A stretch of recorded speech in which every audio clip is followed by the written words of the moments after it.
YouTube? Welcome back to Unique's TCG, and today we are going to be talking about my favorite cards in terms of potential impact for Set 3 Raging Roar from Dragon Ball Super Fusion World. So we are just getting back, we're pretty much set up in the new place, but I still got to put the finishing touches on a lot of things. So if we can get this video to 100 likes, it will really help the momentum, and yeah, to get moving once again. Now, a couple things I want to talk about right before we get into the video. We are doing a case break. It looks like I'm going to be doing that, looks to be like Saturday night. I'll probably put out a late video on Saturday night for my first couple boxes, and then I'll go and break the other boxes into other videos. So make sure you show all that some support. We're going to stocking up those code cards. I'm probably going to have a live stream where I open up a bunch of packs until I have a master set of set 3. That'll be fun. And then the other thing I'd like to let you guys know is that on the Patreon, we're going to be starting up the next month's giveaway. I have at least 2 Bardock structure decks, and if you guys let me know in the comment section that you guys want me to up that, I'm going to get more Bardock structure decks. For the people that couldn't reach out to the pre-release, I've got multiple promo packs, and I might be able to get some more to give out to winners. I have got multiple of the entry Bardocks. These are 4 of in the Bardock deck in most cases. So yeah, and I can get more of those too. I might actually give away like gold ones. I have 2. So realistically, we're going to be doing a lot of stuff for the upcoming giveaway as a celebration for hitting 7,000 subscribers on this channel. And past that, I'm going to see if I can even get some Raging Roar product to pass out to you guys. Don't worry, this is going to be a massive extravaganza. So yeah, just go on the link, check out the Patreon. We just uploaded the Majin Buu archetype dive with a deck list and some gameplay. It's Majin Buu, but we have all the other decks from set 3, and we're gonna start diving into some returning deck leaders, you know, just from the other sets. But without further ado, and sorry for the long intro, we are going to get into the subject matter. Had to make it long simply because there's a lot to kind of get back up to speed with since I've been moving for the past week or so. So let's get into it. So I want to start this off by saying that these are my opinions, the impact on the meta, and I have rated them in order from least importance to greatest importance in my opinion. So let me know in the comments what you guys think, if you guys disagree, if you guys think I kind of misjudge some of these. But we're going to start off with Master Roshi. I actually really like this guy for a lot of reasons. One, he is an Earthling, and he's Earthling only, which is going to tie in a lot more to a lot of cards that we're starting to see crop up, such as Tragedy in Gingertown, the Raditz, if you are running that sort of style line. And the cool thing about this guy is that he offers you more flexibility in your charges. No more will you sit here and go, oh man, I don't want to charge this extra because I'll need it later, because Roshi is going to allow you to pick it back up. And I think that's actually pretty cool. Yes, he is charging from the top of your deck, and that can be a little rough. However, he is going to allow you to put pieces like Gigantic Meteor and, you know, ramp cards and, you know, special beam cannons and things like that into your energy to pick them up later. Now, that being said, if we ever get to a point where hand destruction is a very powerful factor, we might get to a point where you want to run Roshi so you can tuck some of your crucial pieces in your energy and then pick them back up when you please. I really do like the functionality in that. So Roshi is my my first and my favorite cards for the future impact of this game. Next, we have got the Para brothers. And the Para brothers are also pretty cool. 1 cost in black, 10k combo, you'll love to see it. But the only play, if you remove the energy marker to play this, you can just choose up to one of your opponent's battle cards that can attack during your opponent's next turn. It's cool for a bunch of different reasons. 1, it doesn't have any cost or power requirements, so you can just choose anything. 2, if it can attack, unless it has an ability that rests itself, or you rest it with another ability, it won't be rested. So this can do so many things. This can stop a Broly from attacking you twice, an 8-cost Broly from attacking you twice next turn. This can stop all on-attack abilities from getting into your advantage the following turn. But it can also do cool things like stop a Jiren 4-drop from attacking. And if a Jiren 4-drop can attack, you know what he's not doing? Adding the top card of the deck to life when he does his effect to deal the damage. So you can really stunt one of Jiren's turns unless they have a second one. I think that realistically, the Para brothers offer so much in terms of nuance to black, especially a black deck that's more inclined to keep generating its energy marker. Next, we have Margarita. Margarita is also one of my favorite cards. I've talked about it a fair amount. Even though I think that Red got the least amount of help this set, I think that Margarita is awesome because 1 cost, 1 energy for 10 to 20k combo power is actually kind of absurd. When you think about that in that fashion, Margarita is actually able to go toe-to-toe with cards that we thought were not going to be power creepable, like for instance, what is it called? I keep forgetting. Like, I'm sorry, a little spacey. I've been moving. I'm actually pretty tired while doing this. But Glimpse. Glimpse is 2 energy for 35k. If you use the 10k you get back from the card, which means you have to use on the battle card or already have a battle card with 30k power out. Margarita, for if you have 2 Margaritas, yes, it's 2 cards in your hand, but you're actually going up 40k. So this can get pretty crazy. And if your opponent isn't a deck that can readily destroy a bunch of things, you can actually just play this, get the 1000 power boost in the battle card, and keep this up for combo power the following turn, maybe eliminating a leader swing at the very minimum. I think that this card is very good and should just be stable for all red decks. Now, this next card has a special place in my heart, and that is going to be a Vegeta. Vegeta is just, I know I'm glazing this card hardcore, but this card is really just Caulifla in blue. The difference is, though, you'd expect a card like Caulifla in red. You wouldn't expect a card like Caulifla in blue. And blue has had this really weird point where even when the leader can be aggressive like Vegeta, or you can combo out with Trunks and kind of be aggressive, you didn't really have the early game pieces to kind of flesh that out. Having Vegeta now in blue is going to allow you to do a great curve of a 1-drop into this Vegeta with crit. You attack with it, you get some crit damage in. They're going to be incentivized to attack this, and that keeps your life up heavy. If they ignore the 2-cost crit, they're going to have to deal with the next turn when it swings at them. But if they attack it, you're still falling into blue's good point of just not having your health be pressed as hard in the early game, so you have a comfortable buffer of health when it comes to the mid and late game. So I actually really like that a lot. I think this is going to take tempo / aggressive blue to a great place, along with another card that we're going to get to later. Now, this next card is Son Gohan Youth, and this is a secret rare from the new set. I like this guy a lot because offensive comboing is important when you try to line up your kill shots. Putting somebody from 3 to 2 so that you can double strike them, putting somebody from 2 to 1 so that you can shotgun all in on anybody, I think is very important. Now, green definitely doesn't have a lack of combo power, but some of it can be extra deck based, and the 10Ks are very sparing. I think that when it comes to defense, going wide has always been the bane of a green deck. You get like another deck to go wide on you, and you eventually just bleed out due to sheer quantity. Here's a 10k, here's a 10k, here's a 10k, here's a 5k, here's 2 10ks, here's a super combo. Oh crap, I have no more combo power in hand. Well, Son Gohan gives you that extra 20k offensively, and that means once you're at 8 energy, which is going to be the general goal for a green deck anyway, you're going to be able to start attacking with an extra 20k. Swinging with a base 40k at minimum leader is going to be the bee's knees, and it's going to put a lot of pressure on your opponent. Just that alone requires your opponent to drop a super combo plus another 5k at minimum, or they have to drop an extra card like Gigantic Meteor to go up to 45. So with that being said, or sell the Earth Strength, but with that being said, this card is going to allow you to use another attack and build massive offensive pressure. On top of being able to deal massive offensive pressure, you're going to, it's just, this card just keeps on going. He has the ability to ramp if need be, but the only thing that kind of keeps him low on this list like this is the fact that he is a 2-cost 20k, which means he is pretty much one of the most removable things in the game. If you really think about it, red is getting rid of him with Sphere of Destruction now, which is a crazy card that we'll talk about later in this video. It's going to get rid of him with 3-drop Goku if as long as they're still employed in other decks. This guy cannot survive a Beerus board wipe. On top of that, Beerus Leader himself will just minus by 10 almost anything, can get rid of it after that.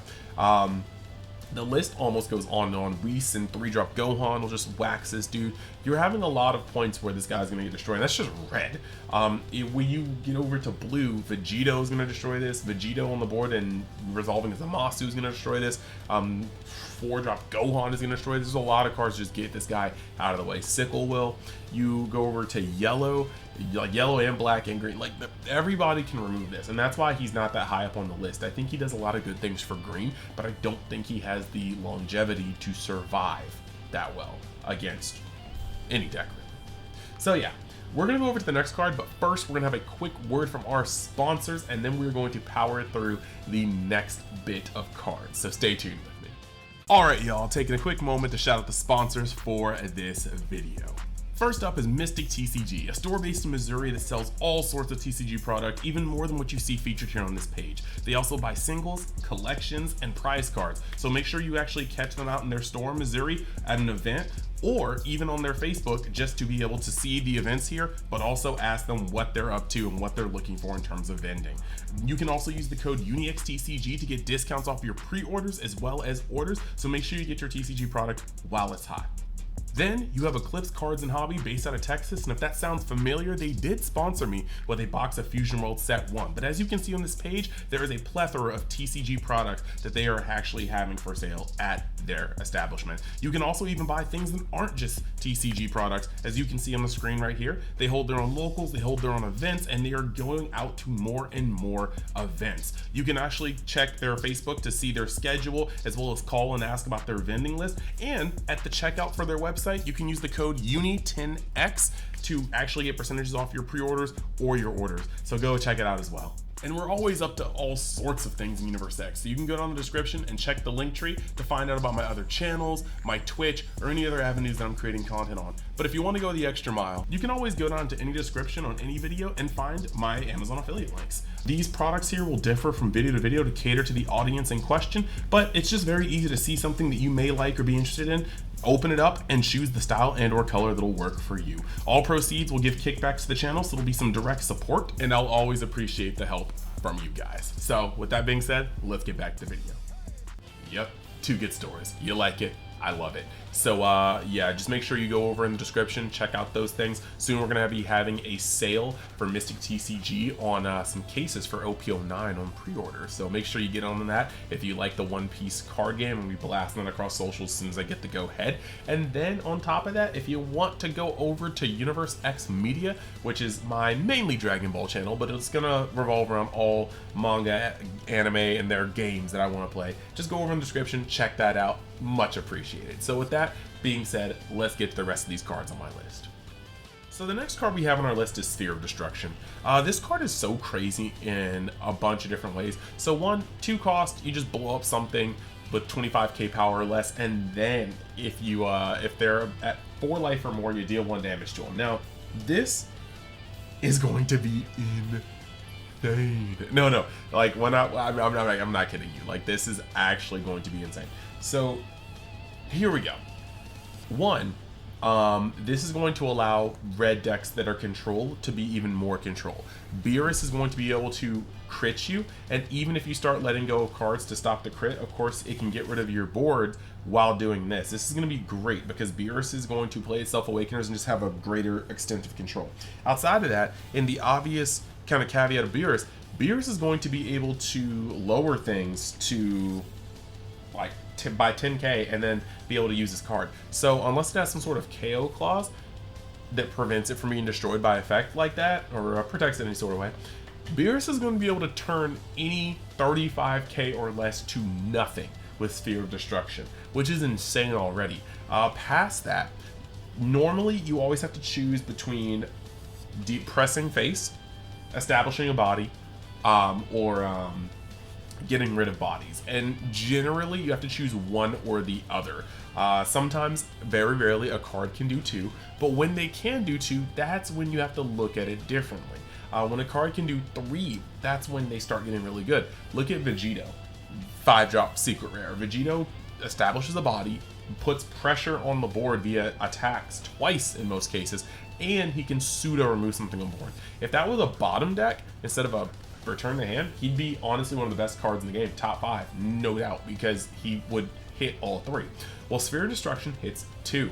Sphere of Destruction is going to get rid of body and do unavoidable damage up until a certain point in the game. This makes Sphere of Destruction just absolutely nasty. Now, the other thing that we have here, it's going to be a crazy point as well, is that not only is Beerus going to abuse this, but this card in general kind of puts Broly, I think, out of the contention for top metagamer once you get to a red deck. Because, now granted, this could just be the theory going heavy, But if Broly is at 4 life and you kill anything, a 1-drop, a Vegeta, you minus a Turles by 5k, and you hit this with Sphere of Destruction, you literally, just imagine this. You're aggroing Broly and you get them down to 4. Then before you attack again, you tap 2 for Sphere of Destruction. Sphere of Destruction is now going to ping them from 4 to 3 after destroying a body. Now when they awaken, they have to go down to 2, leaving them open for double strike. The issue with hitting Broly from 5 to 3 and then having them awaken and then hitting them from 2 to 0 is just exacerbated here, because you can now hit them from 4 to 3 with this card without anything they can say about it, and then they have to awaken going down to 2, and like, Lord help you if you line up the double striker and then just push in on it. That is just absolutely disgusting, and for that reason alone, I think Sphere of Destruction just has to be looked at. No leader from this point on, I feel like, should awaken like Broly by sacrificing a life by flipping over, because I think Sphere of Destruction will make it just auto death pretty much. Next card on the list is Bardock. Now this card is actually really awesome. I think he's single-handedly just a crazy amount of advantage. Basically, he's gonna swing for 20. You combo in this guy's attack once per turn. He's going to draw a card and untap himself. Now there's a lot of cool things you can do, because when you play a cantrip and you combo with it, the cantrip already replaces itself. Bardock is going to get an attack going up to 25, and then on the combo, and then he's going to draw a card, so it's officially a plus. That's awesome. That is really awesome. But I think he can hit new heights depending on the black deck you choose. Bardock will be able to combo on him from top of the deck, making it a full plus. If you use the field card and you put a card on top of your deck that you want to combo with, another card that you can't or you want to draw, you can do that and get that card and then untap him, which is going to make some massive gains. But in SS4, I think he also has almost a better function, because you can use your energy marker, give this guy plus 15k, then combo with something, putting him anywhere from 40,000 to 45,000, and then he draws and he untaps. What's more, this is not your turn. So if your opponent attacks Bardock and you combo with a 5k off the board, you're going to draw and untap him. The only saving grace for this, how monstrous this card is that he's a 3-drop 20k. So once again, he's being destroyed by almost everything in the game. He's getting sickled, he's getting Gohan, he's getting 3-drop Goku, he is getting Whis and Gohan, he's getting Beerus and Gohan, he's getting Sphere of Destruction, he is getting Majin Vegeta, he's getting Final Explosion. He's getting Death Beamed. This guy is being destroyed by everything. And that's the way it should be, honestly, with a card that can provide this much offensive pressure almost by itself. The next card we have here is Majin Vegeta. And Majin Vegeta is desperately what Yellow needed. Yellow was in sore lack of destruction. And when you look at the destruction that was currently at this level, it was Cooler, and Cooler could only destroy 3 or more, 2 or less. He could tap anything, but he can only destroy 2 or less. Majin Vegeta just needs it to be tapped, and he can destroy 3 or less while providing 2 attacks or keeping him upright if you don't trust him going sideways. I think that Majin Vegeta is one of those things where he definitely has just covered a space that Yellow needed. And we're going to talk about that in a future video, my biggest winners and losers of set 3. However, yeah, Majin Vegeta really did cover a hole in terms of attack and defense, and that defense is through destruction, so it's not on the field to attack you later. Majin Vegeta is cracked. Next, speaking of Majin Vegeta, we got Final Explosion, which, funnily enough, kind of just does the same thing. Final Explosion also covers some weaknesses that that Yellow had as a whole, not having destruction. Also, being able to tap 3 to tap your opponent's field that costs 3 or less and then start attacking them is going to allow you to potentially starve your opponent while also getting things off the board or setting them to get locked down. This card is definitely a powerhouse in Yellow, and it is 100% something you needed to actually turn the tide. Before, Beerus can control your board and you had no choice but to attack into things, try to rest them, but now that you've got Final Explosion, it is all too easy to go, oh yeah, that 3-drop Goku on your board, you get rid of him. Just leave him for me. Oh, you mean that Android 17 and that Frost, tap both of them, blow up both of them. you can no longer stall yellow the ways that you were locking yellow out of the game. Before, if you were playing against yellow with the Ginyu package, all you needed to do was establish Android 17 and Frost, and your opponent would not be able to move a muscle. This card will single-handedly get rid of both of them for half the energy you played. If you went, okay, turn this, play this for Frost, next turn, tap these 3 for Android 17. Congratulations. I'm tapping 3 and getting rid of both of them. Nice turn, scrub. So, yeah, this is definitely a wall breaker. And again, it's yellow's getting support for the holes that they really did have in their strategy.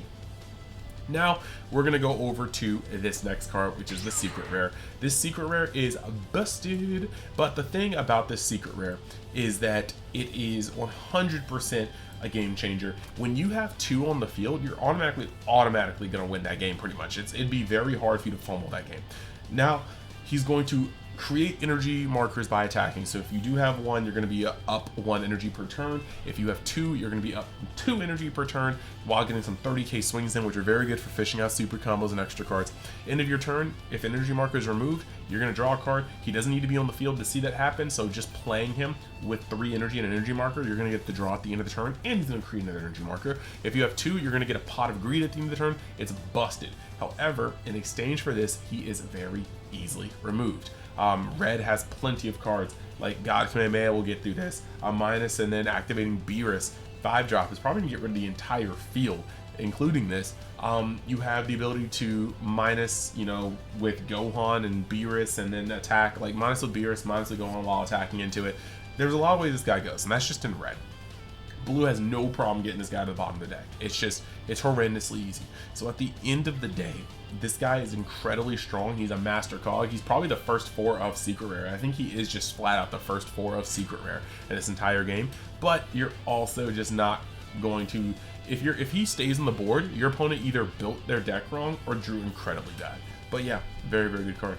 Now the next card on our list, second to last, is Sun Gohan Adolescence. Normally, blue always, and I mean always, had to pick, do I get rid of your board or do I apply pressure? And very few cards allow you to do both. Vegeta, like we said before, is pseudo removal. Vegeta from the starter deck is removal, but without Vegeta 3-drop, he's just kind of removing a 4k or 4 cost or less. Only with Vegeta giving the energy reduction or another energy reducer alongside of it is Vegeta going to be bottom decking 5 costs or higher. So yeah, you always have to kind of choose. But Sun Gohan is a miniature sickle, 3 or less to the bottom of the deck. And if you have Vegeta 3-cost SR on board, he is actually a sickle when he gets played. Now, being able to pretty much remove 2 bodies off your opponent's field and then attack for 30k while drawing fire to him as a 30k swinger your opponent wants to get off the board is insane. And you may not think just 1 card will change the tempo of blue, but guess what? Spoiler alert, it does. This card allows blue to have a savage curve where they're removing things at all times. Vegeta is going to remove something. Gohan is going to remove 2 things. A 5-drop, whether it be Vegeta or Vegeta, is going to remove things. Then you have the ability to play out Goku Black, and Goku Black can recycle this guy. You have the perfect curve to keep attacking while tearing apart your opponent's board, giving you a very red-like feel in terms of just wrecking stuff left and right. So yeah, this card is definitely my second biggest impactor on the format, in my opinion. In fact, you want to talk about the secret rare being better? If you have Vegeta on board, or you have something like Hercule on the board and you activate him, this card is going to literally bottom deck 2 secret rares at one time. Now granted, if they had one turn or a turn of 2 secret rares, I don't know, they probably did some mad damage. But this is just such a strong card. And he's Gohan, and he's in one of his best fits ever, so triple win. Now, the last card I'm going to say is Majin Buu. While I don't necessarily like Majin Buu more than the Gohan card, I cannot really get over the fact that 1, he is a barrier in a game that currently does not have any cards that interact with the barrier keyword, and 2, when KO'd, you can just discard a card and bring him back in rest mode, meaning that you can drop a 0k, and that 0k comboed for as much as it needed to. That's busted. That's dumb. That's stupid. And on top of that, yellow, again, I'm going to dive into it when my next video, but yellow really just got help in all the right places. Yellow got destruction. Yellow got more destruction. Yellow got a card that couldn't be removed. That was how Beerus won that matchup. You took it slow, you starved them, and you removed every single thing they played. and then looked at them like, wow, that's crazy, you have no cards on board. And now you have a card that straight up says, no, I'm not going anywhere, no matter what you do. And that is going to be where we end up being with Majin Buu. A 3 cost 25k, just not being 20, he's going to demand a 10k every time he swings, and he can't be removed. You can pressure him and hopefully bottom out your opponent's hand, but you're going to have to sink so many attacks in this guy until your opponent is out of hand. Now, depending on what your opponent's hand is looking like, you could chip away the entire rest of the board, cut off Yellow's draw engine, and then start swinging at the Majin Buus until they let it go. But if your opponent's in a good place, this card is never leaving the board, and I think that just him being so uninteractable, especially in Frieza where he can be untapped and you can't even attack him at that point, is just insane. So let me know what you guys think. Let me know how you guys feel, but real quick, we're going to go into the closing, and I want to see what you guys are thinking about my list of most impactful cards of set 3 in the comments. But yeah, let's wrap up this video. So all in all, these are the cards that I'm most excited to not only play with this set, but to build around going forward into set 4, set 5, set 6. You know, I think that they offer the most into the momentum and trajectory of each color, or into covering the weaknesses of these current colors. So with that being said, let me know what you guys think. Like I said, I want to hear all of your responses, all of your takes in the comments, and make sure you keep an eye out and turn that notification bell on, because I will be putting up my videos of my case break. I'll probably break it down to 4 boxes per video. That way we don't have anything going on too long, and you guys can see all the juicy things I pull. And just know that since I pretty much like vend all my own collection too, once I'm done collecting all my alt arts, my one of each, I will be you know, just selling things. So if you want to fill out your decks, your collection, just hop on my Discord and I'll have what I have up for sale. So yeah, thanks, and I'll see you later. Peace.